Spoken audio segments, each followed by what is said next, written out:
Glories to Guru Maharaj Prabhupada. Thank you so much for being here and very happy to see after a break of, I think, 3 weeks now. So we'll start with the Mangalacharan. Om Namo Bhagavate Vasudevaya. Om Namo Bhagavate Vasudevaya. Om Namo Bhagavate Vasudevaya. Narayanam Namaskrityam Naram Cheva Narottamam Devim Saraswatim Vyasam Tato Jaya Udiraye Nashtaprayeshu Abhadreshu Nityam Bhagavata Sevaya Bhagavate Uttam Shloke Bhaktir Bhavatir Neshtiki Om Agyantimirandasya Gyananjana Shalakaya Chakshurunmilitam Yena Tasmai Shri Guruve Namaha. Jai Sri Krishna Chaitanya Prabhu Nityananda Sri Advaita Gadadhara Shivasadi Gaura Bhaktavinda Hare Krishna Krishna Krishna Hare Hare Hare Rama Rama Rama Hare Hare Mukam Karoti Vachanam Pangam Langyate Girim Yatkrapatamaham Vande Shri Gurudinataranam Paramanandam Madhavam.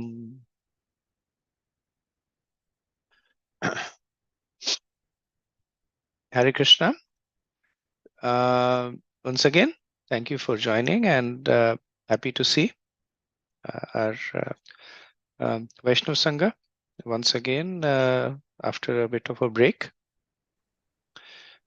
So catching up from where we left, we had completed the 17th chapter of the 5th canto, which was the descent of Mother Ganga, and short chapter, 24 verses. And the reason, so the descent is described in more details later on, I believe in the eighth canto. Here it is mentioned, there it is mentioned as a pastime. Here it is mentioned more in order to give us a glimpse into the structure of Bhumandal. So just like in earlier times, people would traverse the rivers, and in boats, or as they would traverse the rivers, they would also get a lay of the land, that now the river goes over this place and then it turns, and this is a rocky place and this is a forest. So Sukdev Goswami is doing something similar, that he's talking about how the Ganges falls from Dhruvaloka on the top of Mount Meru, divides into 4 parts, talks about the mountains that it goes, and then talks about one branch that finally comes down and merges into the saltwater ocean in Bharatvarsha. And of course, this being Bhagavatam, Sukdev Goswami also uses this as an opportunity to glorify the personality of Godhead, because ultimately that's the reason why the structure of the universe is being described, to show two things. One is the infinite complexity that is effortlessly handled by the Lord. So it talks about his potency, that he just does it. It's effortless for him.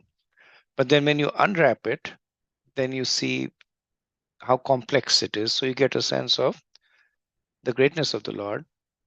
And the second point that he makes, which is relevant to the 18th chapter, is that how everyone, everywhere, all over the universe is worshipping the Supreme Lord. So it's there to again create a sense of the universality of the uh, uh, appeal to Bhakti Yoga, worship of the Lord, and how different parts of the universe is inhabited by jivas with different levels of advancements. But one thing that is common amongst them all is that they're all worshipping the Supreme Lord. So he ends this chapter by prayers by Lord Shiva. So Lord Shiva lives in the center of Bhumandal, in the center of Jambudvip in Ilavartvarsha, and uh, talks about the worship of Lord Shiva to Sankarshan. Prabhupada would say that the serpents on the body of Lord Shiva are expansions of Sankarshan, and Lord Shiva keeps them to remind himself of how he is dependent on the Lord. So the next chapter is essentially a continuation of this theme of how different in different dvipas, different residents, uh, headed by different great personalities, are rendering prayers. So Lord Shiva's prayers are given a little bit of details, but the other prayers are given in a more summary way. So that now gets us to the 18th chapter. The title is The Prayers Offered to the Lord by the Residents of Jambudvipa.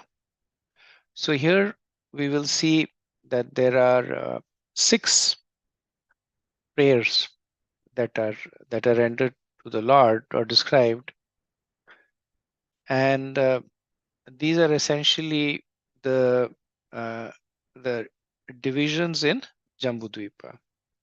Now, the center of Jambudvipa is Ilavartvarsha, and that was described in the previous chapter. These are the 6 additional. Total, there are 9 divisions, and then the next chapter will continue with the subsequent with the 2 more descriptions there. Okay, so we will start with the first verse.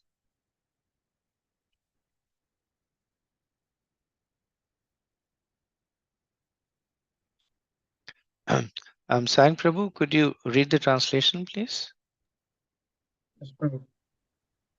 Sri Shukadev Goswami said, Bharadwaj Bhadra Sharva, the son of Dharmaraj ruler, the tract of land known as Bhadravarsha Varsha, just as Lord Shiva worshipped Sankarshana in Ilvarsha, Bhadravarsha Varsha, accompanied by his intimate servant and all the residents of the land, worship the planetary expansion of Vasudev known as Haya Shrisa.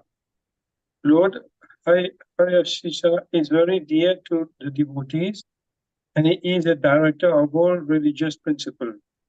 Fixed in the topmost trance, Bhadravarsha and his associate offers their respectful obeisance to the Lord and chant the following prayers with careful pronunciation.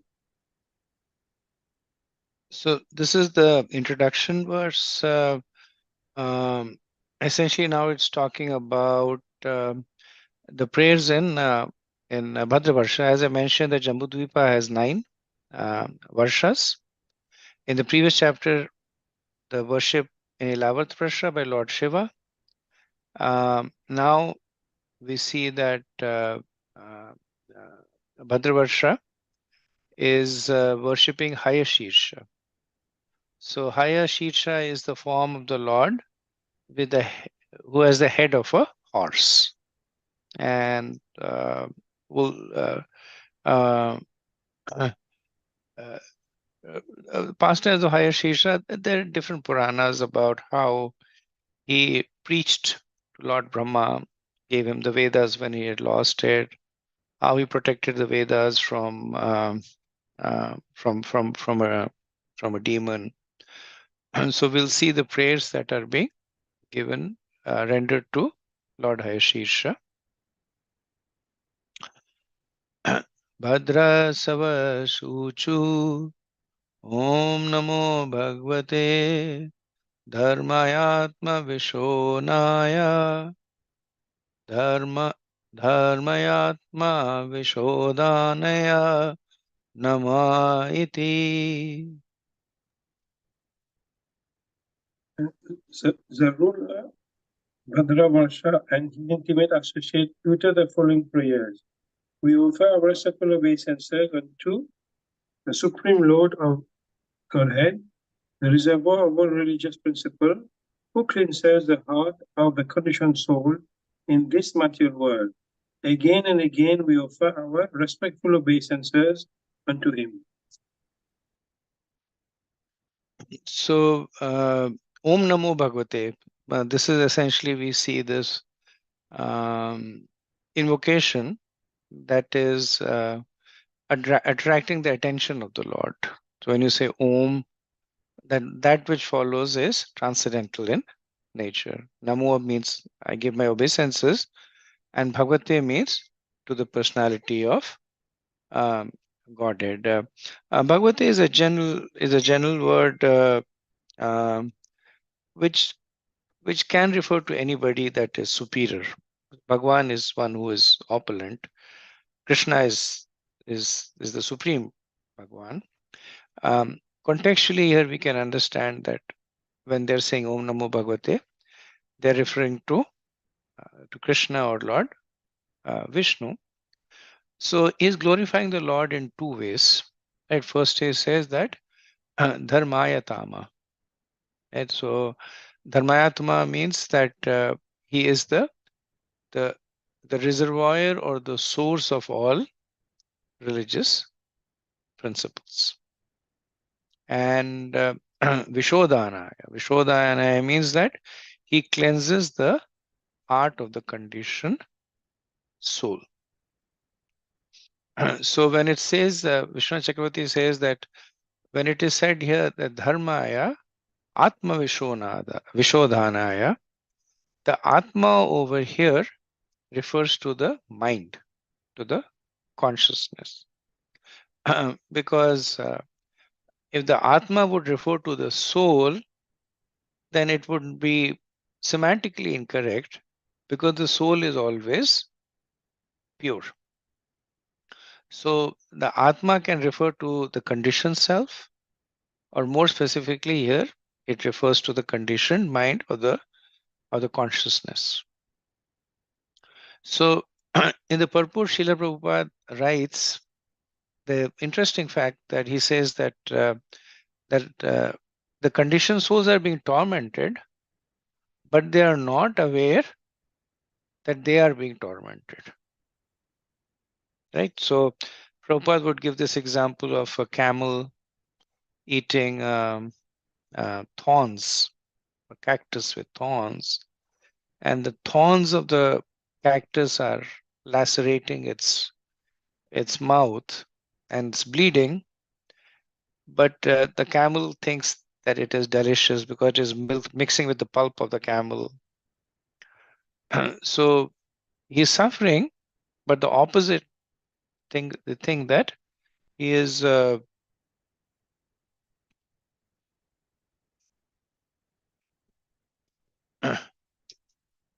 is thinking that he is actually enjoying, right? So in the prayers by Lord Brahma for the creative energy, Lord Brahma says, so this is in 398, O great actor, my Lord, all these poor creatures are constantly perplexed by hunger, thirst, severe cold, secretion and bile, attacked by coughing winter, blasting summer, rains, and many other disturbing elements, and overwhelmed by strong sex urge and indefatigable anger. I take pity on them and am very much aggrieved for them. So when I was when I was reading this, I was able to relate to it at a personal level. That uh, like Lord Brahma is talking about attacked by coughing winter. So it's getting cold over here, and last 1 week has been just because of the cold. I've been coughing almost non-stop, and suddenly it became weather is changing. It becomes warm one day and cold. Today there was snow, and there have been rains. um, because we have become so used to living like that, we accept it. And Prabhupada, in his position as an acharya, he's expressing surprise at this. That how can you accept this as the norm when the constitutional position of the jiva is to be eternally blissful. So he quotes 7:15 in Bhagavad Gita, where Krishna describes the namam dushkritano mula prapadyante naradhama. So these mudas do not know that if they want to purify themselves, they must worship Lord Vasudev Krishna by performing penances and austerities. So the point is making is that uh, uh, one should not give up penances and austerities as troublesome, because the nature of conditioned life is troublesome. So either endure the troubles of the material nature, which will essentially create more troubles in the future, or endure the troubles of performing authorized penances and austerities, which will eventually take away all troubles. So when you present it like that, it becomes a no contest. Right? One says that you can walk these two paths. One path is you endure a lot of trouble and disturbance, and it goes on forever. It may become worse. Other path is you endure troubles and disturbances, but it will result in you being at a point where there are no troubles. Which path do you want to walk? And the Prabhupada says that because the materialists are mudas, they're foolish, they chose to walk the former path. What they don't understand is that purification is the aim of human life. He further says this life is not meant for blind indulgence and sense gratification. In the human form, the living being must engage himself in Krishna consciousness to purify his existence. Tapodivyam putraka yena satavam shuddhyate. So the uh, the suffering that happens in the material world is also by design, right? So just like in a country or a kingdom, the prison systems are meant to be troublesome, right? If the prisons were very comfortable and people went there and had a good time, then there would be no incentive for people to be afraid of prisons, right? They would commit crimes, they would go to the prisons, have a good time, come out, do more crime. So similarly, the material world is meant to be a place of suffering so that the jiva develops the desire to escape from it. So the ultimate goal of the material life is purification.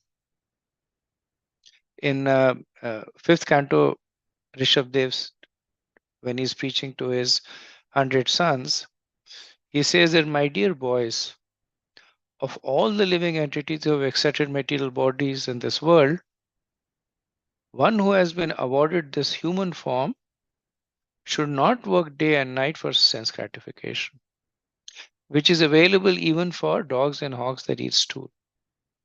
One should engage in penance and austerity to attain the divine position of devotional service. By such activity, one's heart is purified, and when one claims this position, he attains eternal blissful life, which is transcendental to material happiness and which continues for ever. And so these uh, these two aspects of glorifying the Lord, that as the reservoir of all religious principles and the one who cleanses the hearts of the conditioned souls, is expanded into this understanding that because the Lord is all good, one should purify oneself to be able to approach the Lord. Okay. Moving on to verse 3. Aho vichitram bhagavad vicheshtitam ganantam janoyam himeshna na pashyati dhyayannasa dhyayannasa yari vikarma sevitam nihirte putram pitram jijivishati. Alas, how wonderful it is that the foolish materialist does not heed the greater danger of impending death. He knows that death will surely come, yet he is nevertheless callous and neglectful. If his father die, he wants to enjoy his father's property, and if his son die, he wants to enjoy his son's property as well. In either case, he heedlessly tries to enjoy material happiness with the acquired money. This verse is is a continuation of the point that was developed in the previous verse. So the principle was stated that the purpose of human life is purification. The impediment is given over here. So the verse begins with aho. So aho is Prabhupada translated as alas. So it's a point of exclamation, a wonderment, right? So um, uh, what is the wonderment? Vichitram. So Vichitram Bhagavat Viche Shitam. So how wonderful are the activities of the Lord? So the context over here are is the material energy of the Lord, right? The appreciation is not of the Lord's eternal spiritual activities, because the rest of the verse expands on this. So aho vichitram, that how wonderful is Bhagavat Vicheshtitam, that how wonderful is the activities of the Lord. So what is the wonderment over here? So King Bhadrashava is um, wonderstruck, and remember, aho is translated as alas, so in a negative way. So it's like he's wonderstruck with display, with dismay, that uh, that how, alas, how wonderful this material energy of the Lord is, that even though the point that was made in the previous verse is so simple and easy to understand. And there are two paths, both of them of suffering, one of them of limited suffering resulting in unlimited happiness, the other one of unlimited suffering. Which one do you take? Like no brainer. But it's so surprising that under the influence of this energy of the Lord, people choose the other path, the path of eternal suffering. And to demonstrate it, he gives two examples. The first that he says is that a son is aspiring to enjoy the property of the dead father. And the second is the father enjoying the property of the dead son. Prabhupada gives notes that sometimes in a more demoniac settings, the father also aspires to enjoy the widow of the son. So this is the bewildering influence of the material energy. So the point also to be noted here is that King Bhadrashava is talking specifically for us in Bharatvarsha, because in the other Varshas, the son can never die before the father, because there is no untimely death there. And the son does not aspire to enjoy the property of the father, because everybody by nature is opulent. Like the characteristics of the other Varshas outside the Bharatvarsha is that everybody is born opulent, both in terms of health and wealth. They don't have to work for anything. They live for a fixed duration of life. And this is certainly true for the kingdom that Bhadrashava rules there, right? So he rules what is known as Bhaumya Swarga. And there is no untimely death there. There is no case when the son can die before the father. So the reference is for us. Now one may ask that Bhadrashava is in his kingdom praying to the Lord. Why is he showing remorse for what is happening in some other place? Or what is his business? So his business is that of compassion. Being an exalted devotee of the Lord, their heart naturally goes out to where there is needless suffering. So Prabhupada in the purport writes that according to Srila Vishwanath Chakravarti Thakur, sons always outlive their fathers in other planetary systems and other lands in this universe. Right? So when Prabhupada says other planetary systems, talking about other Varshas, Dvipas in Bhumandal, other lands in the universe is the other planets, the Svarglok, Marlok, Janalok. So he says other lands, especially on Svarglok. However, on this planet Earth, the son often dies before his father. And the materialistic father, now when Prabhupada says often, does not mean that most of the sons die before the father, but there are enough cases of the sons dying before the father for people to accept it. So it's see, like in the Dwapar Yuga, right? When there's a pastime in Dwarka of the Brahmana, and his children were dying at birth, and it was a big thing. He was completely shocked by it, to the point that every time his child would die, he would go to the court of Ugrasena, and he would curse him, he would chastise him, and Ugrasena would sit with his head bowed down because it was literally unheard of. But in this age, if somebody says that, that this has happened, maybe unfortunate, but not shocking.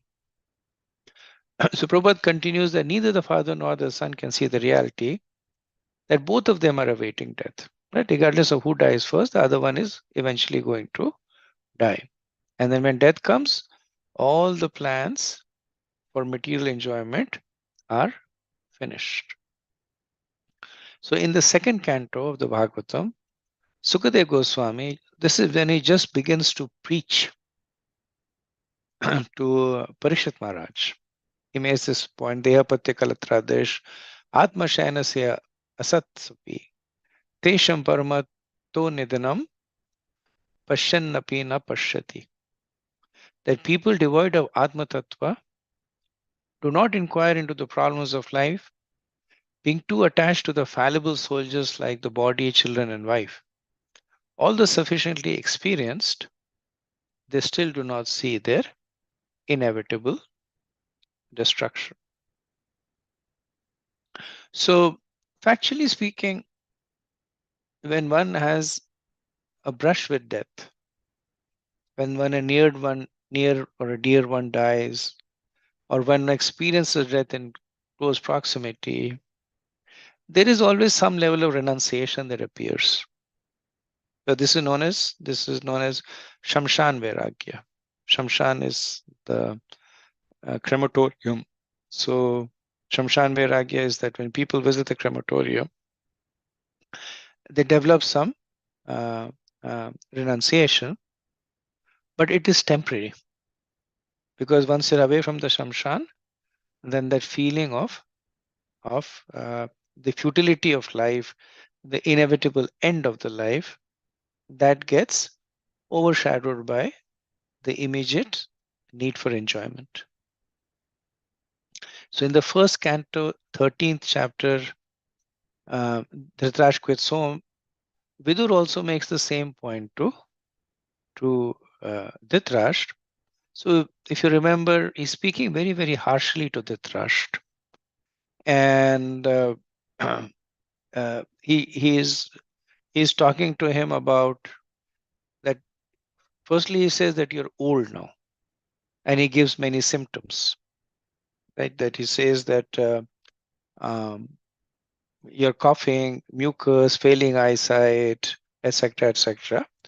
Essentially, the point he's trying to make is that um, while death is imminent for everyone, it is much more so for you. Right?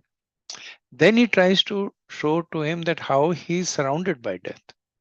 So he reminds him that uh, people around you, you have witnessed their death. You have witnessed the death of your 100 sons, of your brothers, of your relatives, of entire armies. So it's not that uh, death is a foreign topic to you. And then finally, he shames him. He says that you're old, you're aware of the fact that death comes, but shamefully, you are still clinging to life. And that also in the more wretched manner, that you're living like a dog who is eating the leftover food given by Bhima. He deliberately gives the name of Bhima because Bhima was the one who killed the 100 sons of the Dhritarashtra. Says that you're like a kept dog uh, for Bhima. Now, of course, Vidur was not a malicious person. Right? He's considered to be a sage, but the point that is made is that sometimes the sages have to speak harshly. So whenever there are strong bindings, then cutting needs to be done. And whenever there is cutting, there is bound to be pain. So Vidur is actually being the most compassionate on Dhritarashtra. He's cutting from him the ropes of false attachment.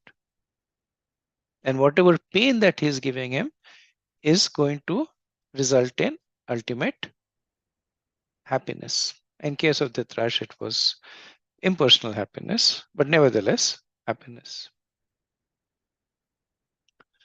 Now, another point that is made is that in the first line of the verse, Bhadrashava says, Bhagvat Vicheshitam. Bhagavad Vicheshitam means that this is the pastimes of the Lord. This is the desire of the Lord. And then what is the pastime desire of the Lord? In the third line, it is said that Dhyayana Sadyari Vikarma Sevitam. Vikarma, Prabhupada translates as forbidden activities. So, how do we reconcile the fact that uh, that the Lord is encouraging the performance? This is the Lord's pastimes, the performance of sinful activities. There are some people who strongly subscribe to this notion that they say that if the Lord did not want us to commit sinful activities, then He would not have created sinful activities. He would not have created in us the desires and the tastes to do sinful activities. Right? So, same point could be asked over here that Bhagavad Vicheshishtam and Vikarma, how can they coexist? So, Srila Prabhupada explains in the purport, he says that why does the Supreme Personality of Godhead permit sinful activities? The Supreme Lord does not want any living being to act sinfully. He begs them through his good conscience to refrain from sin. Good conscience is the conscience of the person. Like anytime a person is doing sinful activities, there is a voice from within saying, don't do it. So that is the Paramatma, and Prabhupada uses the strong word begging. Paramatma begging the jiva not to do it. But then he says, but when someone insists upon acting sinfully, the Lord gives him the sanction to do at his own risk. Mata smritir jnanam apohanam cha. And from me comes memory, jnanam, knowledge, apohanam, forgetfulness also. So yes, it is true that no one can do anything without the sanction of the Lord. But He is so kind that when the conditioned soul persists in doing something, the Lord permits the individual soul to act at his own risk. So the kindness that Prabhupada is talking about is essentially the sanction to free will of the jiva. Like one might say that why is the Lord kind? You know, which mother will allow the son to play with fire? Even if the child says, I want to play with fire, I want to play with fire, no mother will allow the son, because that's not kindness, that's foolishness. But the kindness that Prabhupada talks about over here is sanctioning the free will. Because free will is essential to the existence of the jiva. If the Lord takes away the free will of the jiva, and the Lord in essence is taking away the existence of the jiva. So that is the kindness, that the Lord allows the jiva to exist. Vishwanath Chakravarti also comments on the point that was made earlier, that in Bhadra Shavarsa, so if you remember, the names of the kings and the names of the lands are the same. So these are all sons of Priyavarta. Not sons of Priyavarta. They are sons of Nabi. And they ruled a particular tract of land, and that tract of land was named after them.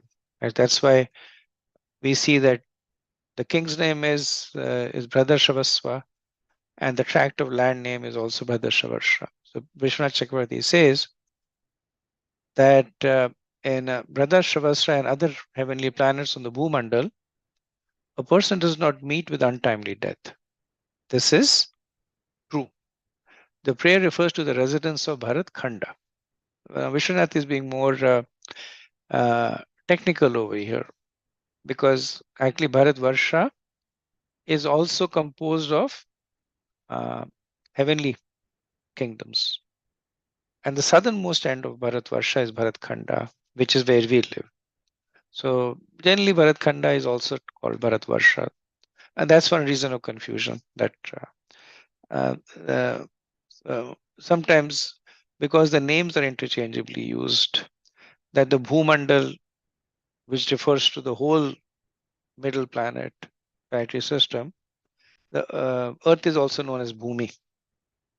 So sometimes when the Vedas say Bhu, then the interpreters wrongly consider Bhu to be Bhumi, which is Earth. That's why this whole theory of flat Earth and all came by, because Bhumandal is flat, but Bharatkhanda is a sphere. But there are certain scriptures when they describe Bhumandal, they consider it to be describing the Earth planet, and they say the Vedas talk about flat Earth, etc. So here Vishwanath Chakravarti Pad is being technical, and he says the praise refers to the residents of Bharat Khanda. They are implying we are unfortunate that in Bharatrashavasva we simply live like animals, enjoying the results of our past karmas. Those who are most fortunate take birth in Bharat for attaining practices to get out of this world. Therefore, even the low born can easily attain Vaikuntha. How can they be? They be bewildered. So Vishwanath Pad, as usual, he's reading a little bit more behind the lines. So at the surface, one can understand that King Brother Shavasva was lamenting at the situation of the residents of Earth, that uh, they don't understand what is uh, what is really beneficial to them. Vishwanath Chakravarti says that more than lamenting, they're expressing amazement that how can the exalted residents of Bharat Khanda not know the difference between the two. And why are they exalted? Because, and this is mentioned in few places in the Bhagavatam, fifth canto for one place, that even the demigods aspire to take birth in the earth, because earth is the only place where you can generate. So it's like uh, uh, uh, you are at a marketplace and there is only one stall in the marketplace where you can generate wealth. At every other stall, the only thing that you can do is spend the wealth. So naturally, that stall where you can generate wealth becomes attractive. Because in the other places, even if they try, they cannot generate wealth. There's no law of karma over there. So even if they did the most pious activities, still punyakshina. So they would still be exhausting their piety. So Bharat Khanda is one place where by doing pious activities, you can generate enormous karmas, pious karma. But even that is not what attracts them. What really attracts them is that even the Chandal can attain Vaikuntha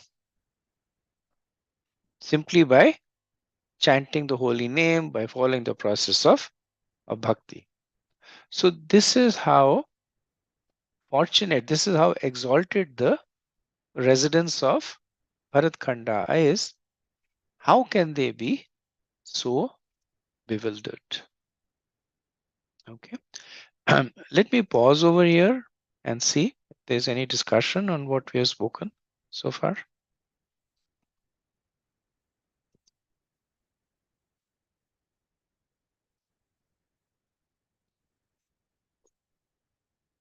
Prabhu, this the Haya Sirisha and Haya Griva, same or different?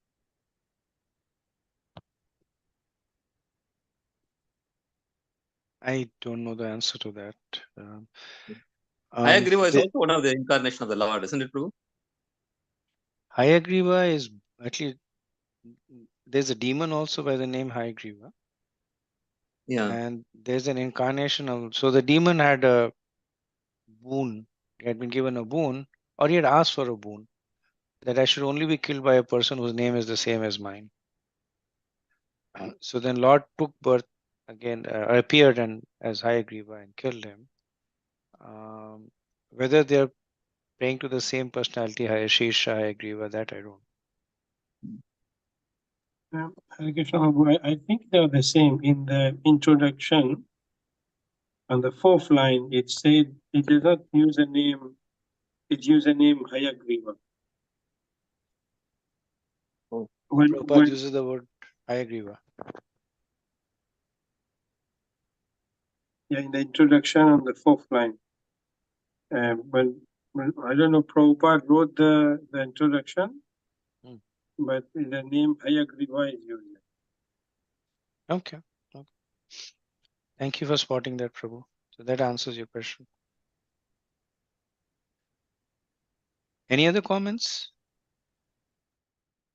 Yeah, Prabhu, coming back to this, we can only spend whatever punya we have done on the higher planet. Therefore, as long as we know, I'm just repeating what you just said, just to better understand. I mean, up to Lord Brahmaloka, we can only spend. We cannot make any more devotional service, anything like that. No, I was talking about karma. Bhakti is available to everyone everywhere, right? So bhakti is available to everyone, but the laws of karma only apply to Bharatvarsha. Okay. I mean That would be unfair, right? Somebody goes to heavenly planets, they're not able to execute bhakti. That would be like sending them to hellish conditions. Okay, thank you.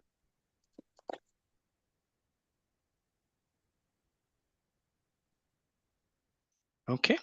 Any other thoughts? Prabhu, if that is the case, like in the sense, heavenly planet, suppose because we have Swargaloka and then higher than that, Magaraloka, Tapaloka, Vijanaloka, like that. People who go to the Swargaloka, how would they make progress to go to Brahmaloka if they cannot gain any more piety? Or in other words, just by doing bhakti, one goes directly to the Vaikuntha, not necessarily to the Brahmaloka, isn't it? But then, in order to go to the higher planets within the material universe, you need to have more piety. So, how does that happen? Is it? They would come to Bharatvarsha. Oh, and then having more piety, then they would go to higher than Swargaloka. Oh, I see. That's why Bharatvarsha is given so much of importance, because other than those who go back to Godhead, all the other jivas will come down to Bharatvarsha at some point or other. So it's like the fulcrum. There's a funnel, and there are billions and billions of living entities. All of them at some point or the other will come down to the Karam Bhumi, to Bharatvarsha. And there they can then again decide, I stay over here, I go to Brahmalok, or I go to Sutal Patal, or I go back to Godhead.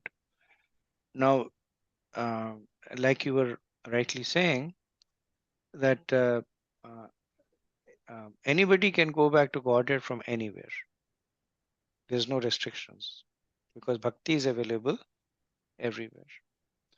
But getting the pious credits, to earn them, they have to come down to Bharatvarsha. See, at one place it is said that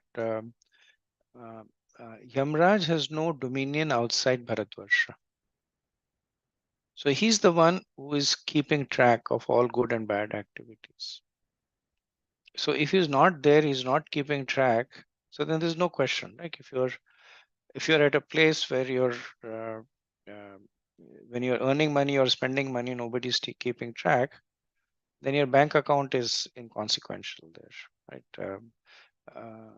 the nature of that place is that every moment that you live over there, you're depleting your pious activity. So that's the only constant in all these places.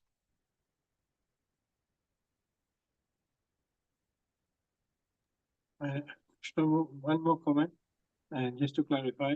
I mean, there are multiple universes, and each universe has like a planet like us, like Bharatvarsha. I mean, not necessarily they come to our planet, they can go in another planet who has the Bharatvarsha there to acquire more piety or develop more bhakti to go. It's not only our planet here. It's multiple. Okay, we say planet Earth. There are multiple planet Earth in other universes. You're right. Prabhupada mentions this at some point, that he says that that jivas are constantly traveling within the universe and between universes. So yes, um, that is true. Once when he was asked that why do species become extinct, he said they don't become extinct. They move away from a universe, go to some other universe. Right. Thank you. How that is, it's all determined by the law of karma.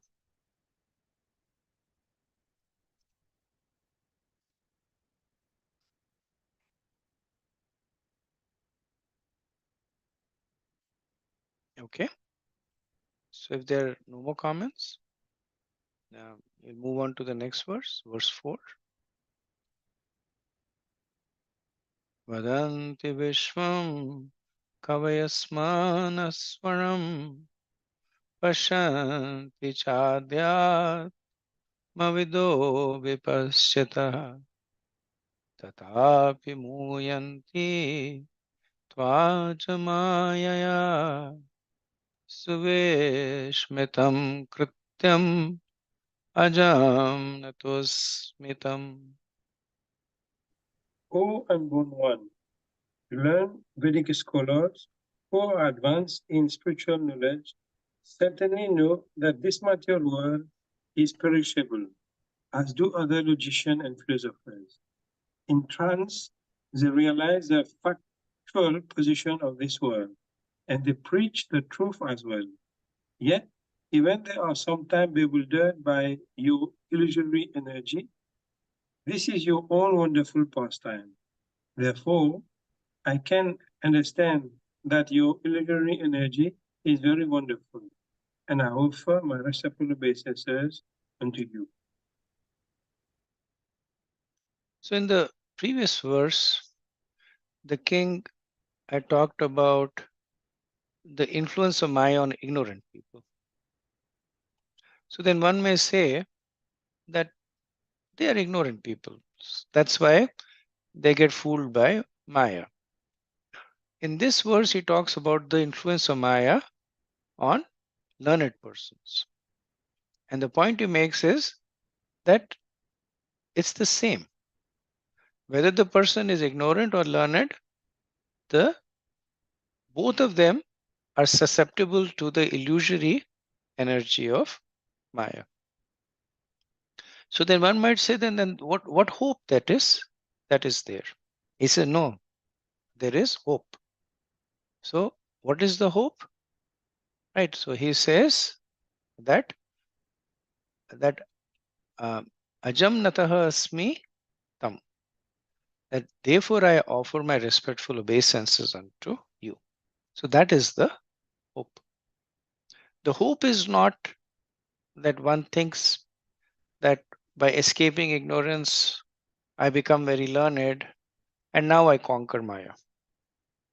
Right. So he says that there are logicians and philosophers in trance, they realize the factual position of the world and they preach the truth as well. Right. So there are jnanis and yogis, like the yogis in trance, the jnanis who are logicians and philosophers.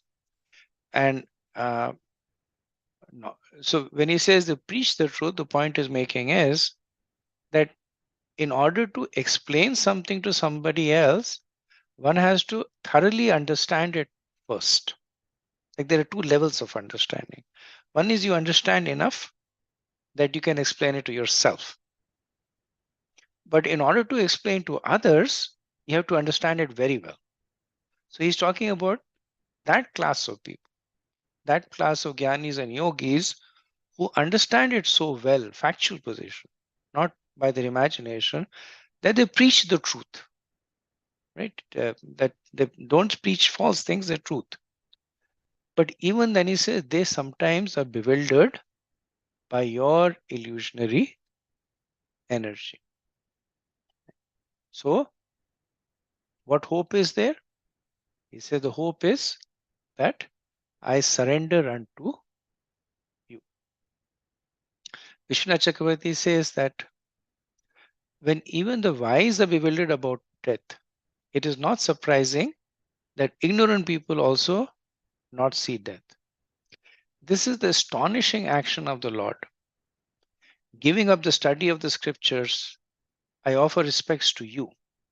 Those who are really in knowledge worship you. Right? Now, one has to understand that when statements like these are made, like giving up the study of scriptures, etc., they don't run contrary to like what we do. The study of the scriptures, like what is recommended, uh, Purva Swadhyay, Shastradhyay. Why? Because it is an anga of bhakti. What is not recommended is taking shelter of the study of the scriptures as a way of emancipation. That will not work. But when one studies the scriptures in order to nourish one's bhakti, then it becomes an anga of bhakti. Right? That's why Vishwanath Pad says that those who are really in knowledge worship you. What does it mean to be really in knowledge? Means that they have studied the scriptures with the proper understanding.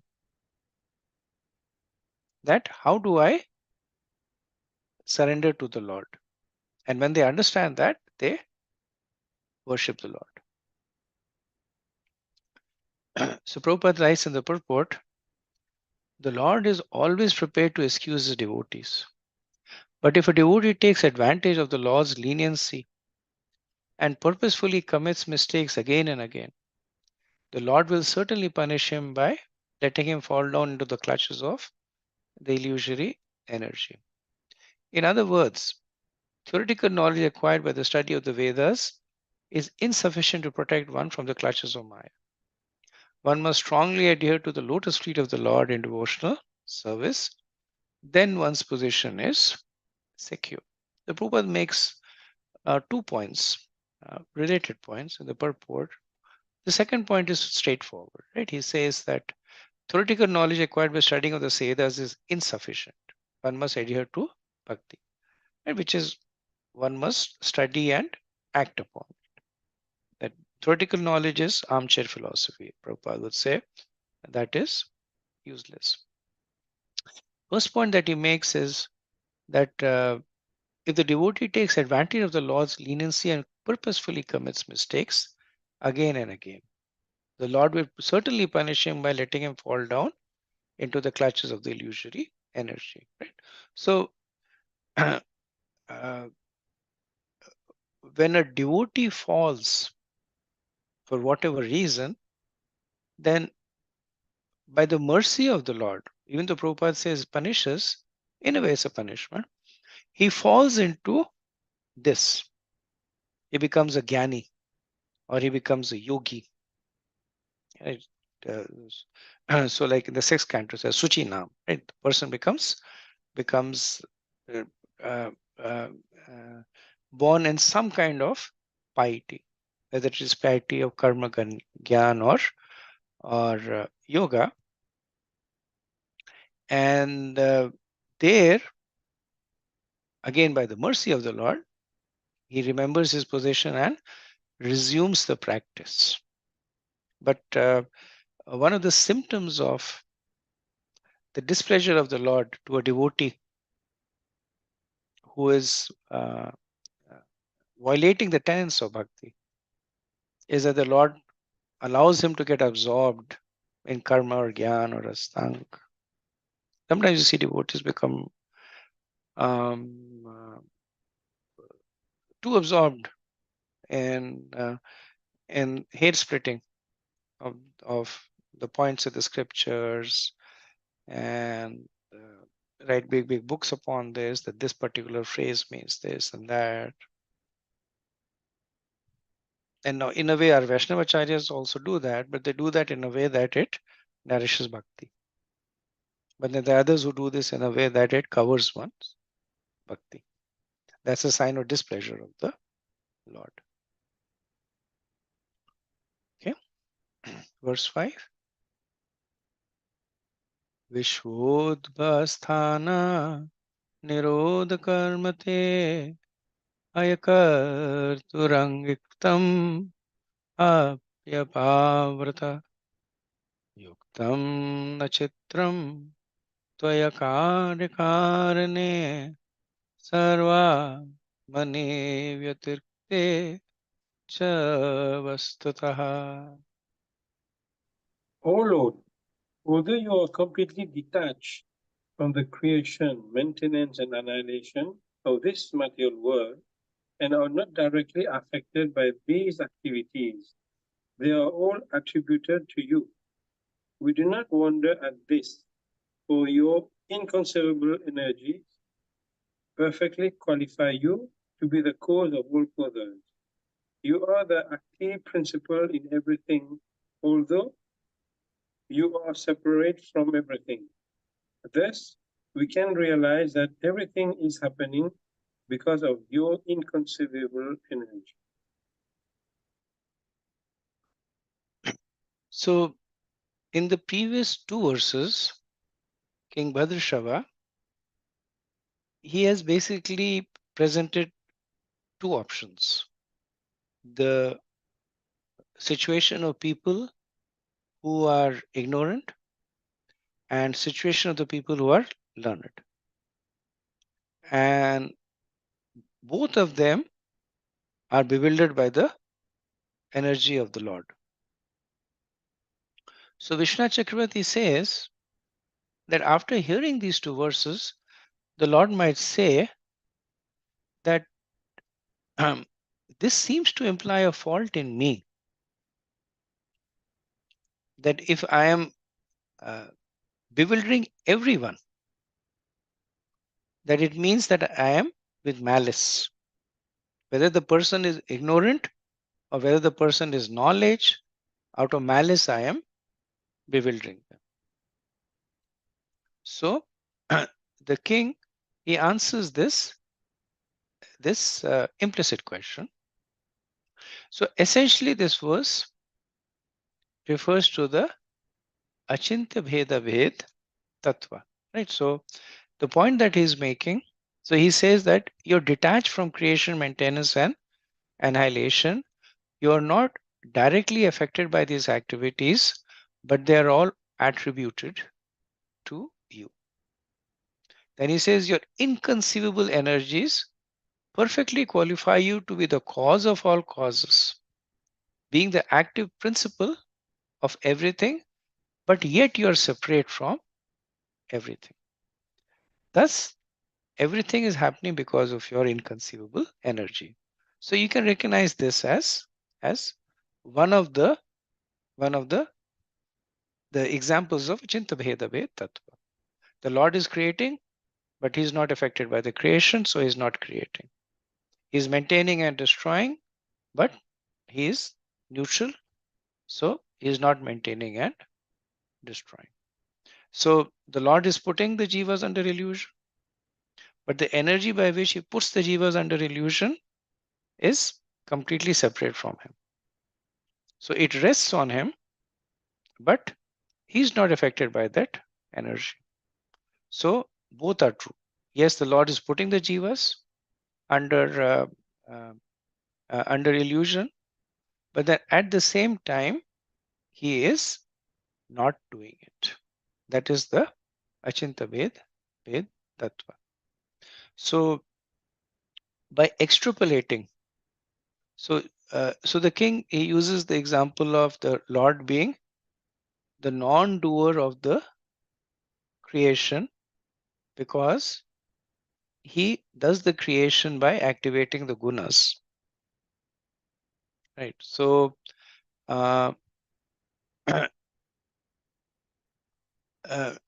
Chakravarti Pad says that the Lord does not have the sense of a doer like Jiva. It also means that there are many cheshtas done by the Lord that do not rely on Maya. Right? So, one of the examples that is used to explain this is that Prabhupada would use is that of there's a king, there's ruling the kingdom, and then the king establishes a legal system, that these are the codes of the law. And then he appoints judges who are expert in that legal system and interpreting it. And then when a person comes and he has done something, then the judges will read the legal system and give them reward or punishment. Now, the person might complain that this is all the fault of the king. The reason I'm going to jail is because of the king. But it's not because of the king, it's not because of the judge. So while the king is the doer, he is the one who created the legal system. He is the one who appointed the judges. But he is the non doer because he does not force anybody to act in a certain way. If the king was forcing the citizens to perform illegal activities, then the king would be implicated in falsity. But the king is completely neutral. So the implicit understanding here is that this whole notion of simultaneously being the doer and the non-doer is something that bewilders even the topmost gyanis. Now, sometimes we think that we know Achinta Bheda Ved Tattva, right? We can give so many examples: the judge and the king, and the wind and the sky. We have it, but actually we just have scratched the surface of it. There's a lot more to it. So Chakravarti Pad says that even the most expert gyanis are not able to understand this. That's why it is called achintya. That is why it's called inconceivable. So then what remains? What remains is the mercy of the Lord. That only by the mercy of the Lord can the devotees escape the influence of Maya. And there's an example of Maharaj Bharat, who was very, very advanced. He's glorified so much by his own father, who's the personality of God at Rishabdev. Like he says to the other 99 brothers, that you should follow him as if he's God himself. Don't be envious of him. And not because of any partiality, but because of all the good qualities that Bharat Maharaj had. But he also came under the influence of the Lord's illusory energy and became attracted to a deer. Right? So when it can happen to somebody that advanced in all the three aspects. So when you look at the life of Bharat Maharaj, he was perfect in karma, right? He was ruling his kingdom, performing yajnas. He was perfect in gyan. He clearly understood the scriptures. And he was perfect in bhakti. And it said he had reached the stage of bhava bhakti. So he had ticked all the three boxes. And yet he was susceptible to the Lord's illusory energy. So what hope there is for us who are far from perfect in all the three categories? but yet there is hope for us. What is the hope? The hope that we can invoke the mercy of our Lord by our sincerity. That's all we have to offer. Sachidanand Swami makes this point that the shining jewel that illuminates the devotee. So the Lord is looking down from Goloka, and there are unlimited souls, and there are some souls that are shining. And what are they shining with? The sincerity in their bhakti. Not that they are great yogis, or not even that they are great sadhakas, but the fact that they are pure in their sincerity. That attracts the Lord. Okay, we'll do 2 more verses, and then after that we'll pause this discussion. Vedan yugante tamasa tiraskrata rasa taladyo naraturanga vigraha pratyada devai kavaye biyachate tasmai namaste vitate taiti. At the end of the millennium, ignorance personified assumed the form of a demon. He stole all the Vedas and took them down to the planet of Rasatala. The Supreme Lord, however, in his form as Hayagriva, retrieved the Vedas and returned them to Lord Brahma when he begged for them.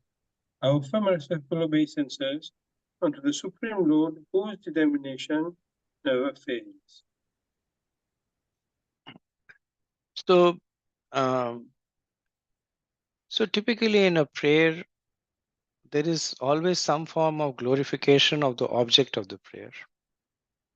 So here the prayers are being rendered to Lord Hayagriva, and King Brothervarsha is last 2 verses. I think he glorifies the Lord. Right. So he talks about the past time. So the end of the millennium is end of Kalpa. That at the end of the day of Brahma, when Brahma was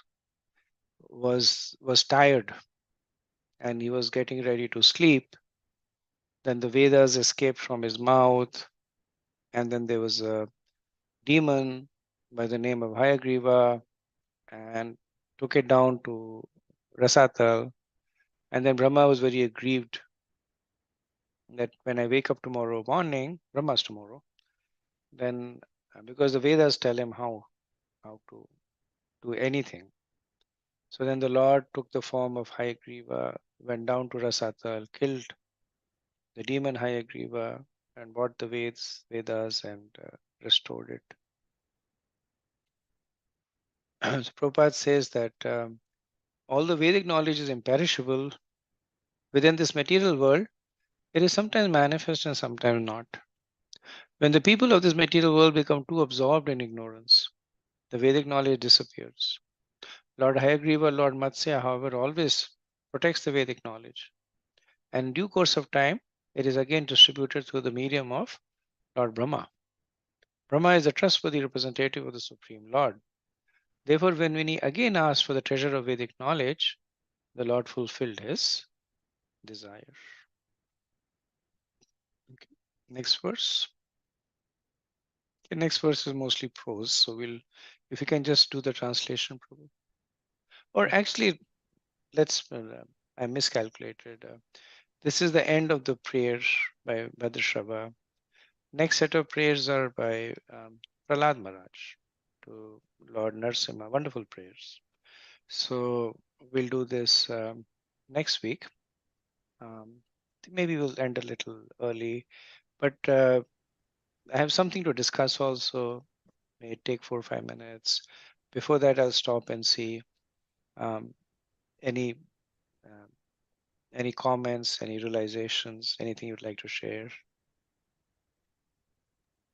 Yeah, Prabhu. Yeah, We also hear about creation and destruction is Leela Vibhuti of the Lord, that he just does it as a play, child's play. How to understand that in the context of seeing there is no malice um, in his activities. So or we say that God has nothing to do with the creation or maintenance, is detached from it. But at the same time, we see that it's a child's play for his pleasure. When we say Leela Vibhuti, it means he has some pleasure in it.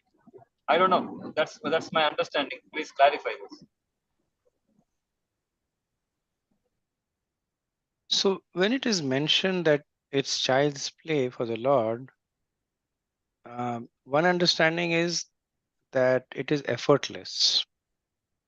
That like sometimes if you go to a person who's a weightlifter, he can lift 100 pounds, and you say, "Can you lift this 1 pound weight?"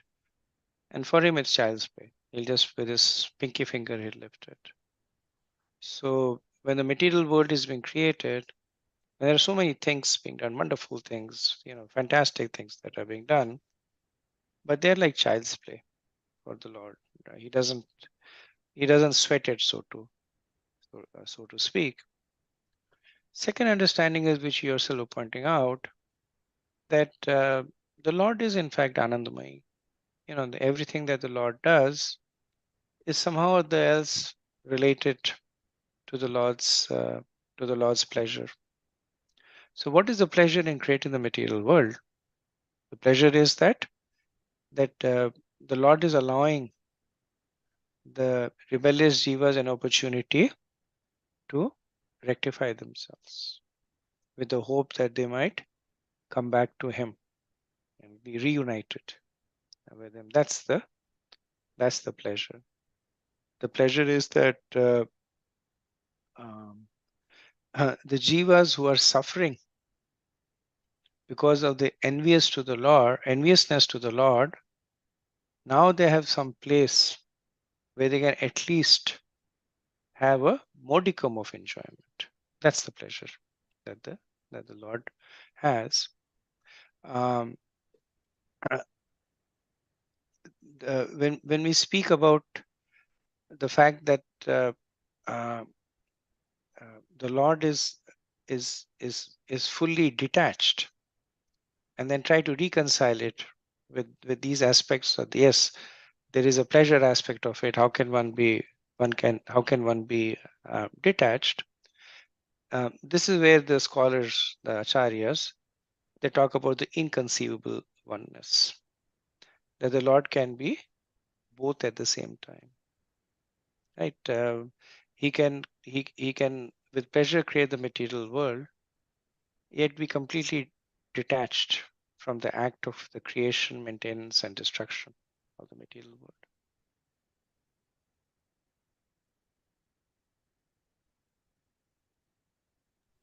Thank you, bro. Thank you. That's nice. Wonderful. Thank you.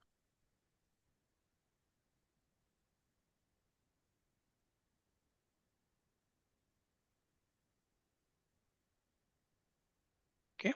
If there are no more questions, I just wanted to speak briefly about the next chapter. So once these prayers are over, then from the 19th chapter onwards, the focus is now then on the structure of the universe, the Bhumandal, the heavenly planets, etc.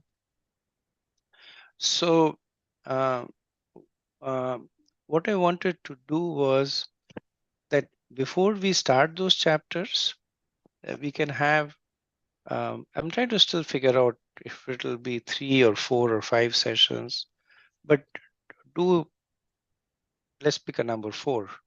Have 4 sessions which are essentially distilling the aspects of the creation. And like I said, the Bhagavatam, it gives us an overview, but then our acharyas and commentators, they have kind of supplemented it with teachings from the other scriptures, Garud Puran and Padma Puran, Bhugol Shastra, etc., to give us a more comprehensive view. So that was my plan, that after we finish the chapter, we spend the next uh, 3 or 4 sessions not really doing the verse by verse, but looking at it topically, the structure of the universe. After we finish that, then we return to the 19th chapter, and then we go through that quicker, because by that time we already have an understanding. I spoke to you about this earlier. Just want to make sure that we are all okay with this approach.